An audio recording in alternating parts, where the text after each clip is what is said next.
एरसमा block ढिंके Nuagaon गड़कुचुंग तीनोटी पंचायतर धान पान मिनखा बासगृह हराई निज जमी को शिल्प को हस्तांतर करने पर जेएसडब्ल्यू उत्कल स्टील कारखाना मान्यवर मुख्यमंत्री श्री मोहन चरण माझी द्वारा कार्य 27 तारिख पूर्वाह्न शुभारंभ होइछे। उत्सव में जगतसिंहपुर जिलापाल जे सोनाल, जिला सांसद डॉक्टर विभु प्रसाद तराई, शिल्पमंत्री संपत कुमार स्वाई, बालिकुदा एरसमा विधायक शारदा प्रसन्न जेना, जगतसिंहपुर विधायक अमरेन्द्र दास, जेएसडब्ल्यू निर्देशक सज्जन चिंतल, प्रेसिडेंट अनिल कुमार सिंह, हेमंत शर्मा प्रमुख जोगदे शिल्प विकास सेवा सहित स्थानीय अंचल विकास सेवा प्रस्ताव देते।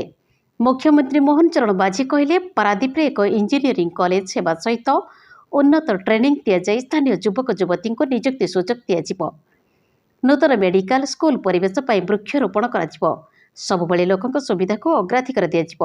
जेएसडब्ल्यू कंपनी सज्जन चिंदल कहले आमे विदेश स्टील किणी विदेश को थरी करुले।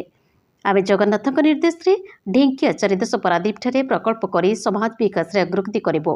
ढिंकिया चारिदेश जगतसिंहपुर जिलावासी ओडिशा सरकार पूर्ण सहयोग करिबारु विश्वर द्वितीय चिंतन स्टील प्रकल्प सफल होई पारिछि। नेता मंत्री शिल्प सचिव भाषण शुणिला परे बाकी देखिବାକୁ ରହିଲା ସ୍ଥାନୀୟ ଲୋକେ କେତେ ସଫଳ ହୋଇଛନ୍ତି। ଏରସମାରୁ Tanmay Kumar ସେନୀଙ୍କ report Sonam news.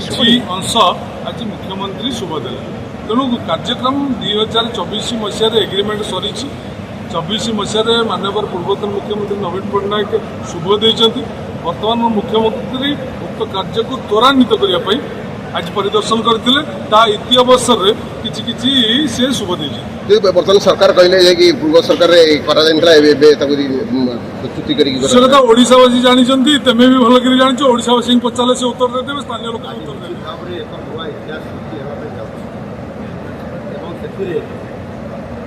JSW company पक्षर जो एक इंटीग्रेटेड स्टील प्लांट जो करने जाऊँ और से ऐतिहासिक मुहूर्त आज दिन में जो आज ग्राउंड ब्रेकिंग अर्थात शिलान्यास जो आज कराला जो 1 लाख कोटी टंकार इंटीग्रेटेड स्टील प्लांट हाँवाई जाऊँ निश्चित भाव ओडिशा तथा ये अंचल पारादीप एरसमा अंचल बहु दिन अनेक शिल्पायन को चाहूबा जो लोक मैंने देखापी चाहूले जहाँकि आम सरकार आसला आज सफल रूपायन कर सुनिश्चित कर आज तार शिलान्यास आज कर।